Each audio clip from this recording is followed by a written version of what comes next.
It was a crisp autumn morning when Ethan McAllister, a 32-year-old man working as a marketing executive in Chicago, finally took a break from his busy life. The stress of deadlines, endless scrolling on his phone, and the feeling that life was slipping through his fingers had left him burnt out and restless. Something inside him felt hollow, and it had for some time. That day, after staring at his reflection in the mirror and wondering what he was doing with his life, he decided to visit his hometown of Maple Creek, a small town in Ohio he hadn't been back to in over a decade. Maple Creek was quiet, sleepy, and wrapped in golden leaves that danced along the sidewalks. Ethan stayed with his parents for a few days, but what he didn't expect was how a visit to the local community center would completely change his perspective on life. His mother, Joan, suggested he visit the newly refurbished senior community room at the local library. "They've got wisdom that'll blow your mind," she said with a soft smile. "And Lord knows, Ethan, you need a little slowing down." He rolled his eyes, but out of curiosity he went.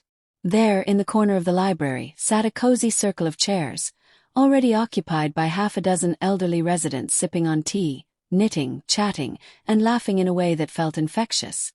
Ethan felt out of place at first. His clean, modern clothes and phone in hand seemed like a glitch in that warm, slow-paced scene. But then a woman with sharp gray eyes and the softest southern accent motioned him over. "New face," she said. "You lost or just wise enough to come listen?" Ethan smiled politely and sat down. "I guess I'm here to listen." The woman introduced herself as June Whitaker, 81 years old and still full of sass. The others followed. Arthur Benson, 90, a retired Navy officer; Millie Carlson, 85, a widowed piano teacher; George Peters, 87, who once worked as a postman; and Margaret Doyle, 93, with a mind like a steel trap and a heart even bigger. What followed that afternoon would start a chain of conversations that Ethan would later call the best education of his life. June leaned in first and looked Ethan straight in the eye. "You want to know the truth about life, sweetheart? Is that nobody tells you how short it really is. 1 minute you're 20 and the world feels endless. The next, you're 80 and wondering how it all slipped by. So if you've got something on your heart, say it. If there's someone you love, show them. If there's a dream you're scared of, chase it anyway. Because time doesn't wait. Not for anyone." Ethan nodded, the first hint of truth cracking through his carefully constructed modern persona. June smiled gently and sipped her tea. Arthur took over next. "Don't ever measure your worth by your bank account, kid," he said in a deep, gravelly voice. "I made good money, saved a lot. But when my wife got sick, that money couldn't buy more time with her. What mattered most were the little moments. Breakfast on Sundays, dancing in the living room to old records, writing her notes before I left for work. In the end, love is what you'll hold in your hands, not wealth." Millie added, her voice soft and melodic. "Forgiveness is something you do for yourself, not just the other person. I spent 10 years resenting my sister for something she did when we were young. We lost a whole decade we could have spent laughing and catching up. She passed before I could say I was sorry.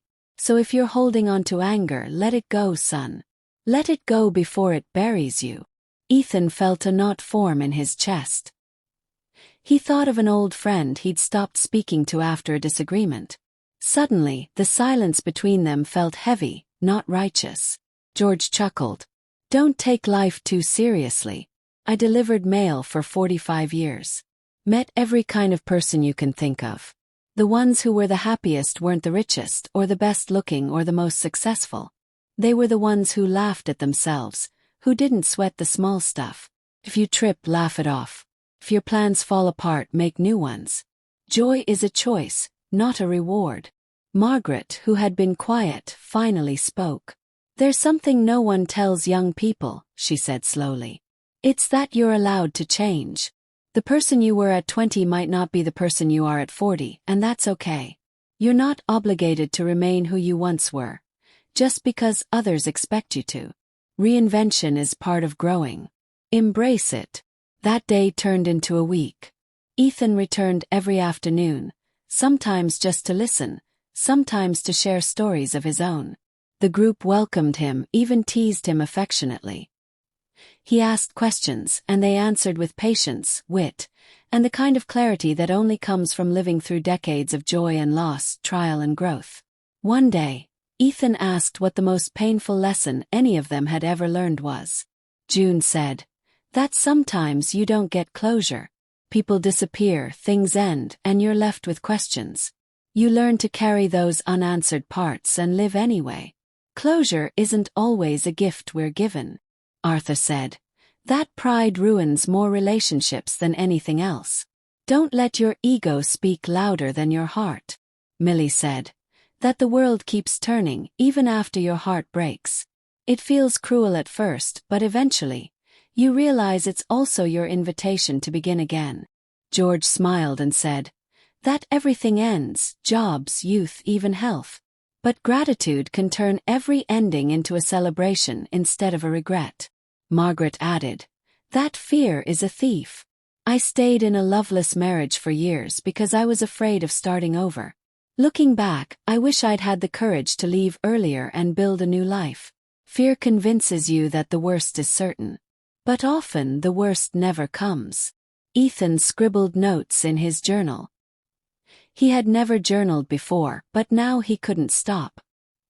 He found himself waking up earlier, turning off his phone more often, calling his parents just to hear their voices. He reached out to the friend he'd stopped talking to, apologized without needing an apology in return, and found healing he didn't expect. He forgave an ex, not because she asked for it, but because he was tired of carrying the weight. One day, Ethan came in looking more relaxed than he had in years. June raised an eyebrow. "You look like a man who's finally breathing." "I think I am," Ethan said. They all smiled knowingly. In the final week of his visit, Ethan brought in a small cake to thank the group. On it he'd written, "Thank you for saving my life." Margaret laughed. "We didn't save your life, dear. You just remembered how to live it." When it was time for Ethan to return to Chicago, he hugged each of them like they were family. In truth, they felt more like home than anything he'd known in years. Before he left, June pressed a folded piece of paper into his hand. It read, "Life isn't about getting everything right. It's about loving deeply, making peace with your past, showing up fully, and never being too proud to begin again." Back in the city, Ethan changed. He slowed down. He walked more. He listened more. He asked questions and actually cared about the answers. He began mentoring interns at work, sharing the wisdom he had absorbed, not as an old man but as someone who finally understood what mattered. Years later, Ethan would return to Maple Creek with his young daughter, Clara. He would take her to the same community center. The chairs were still there, though some of the faces had gone. June had passed on, as had Arthur and Millie.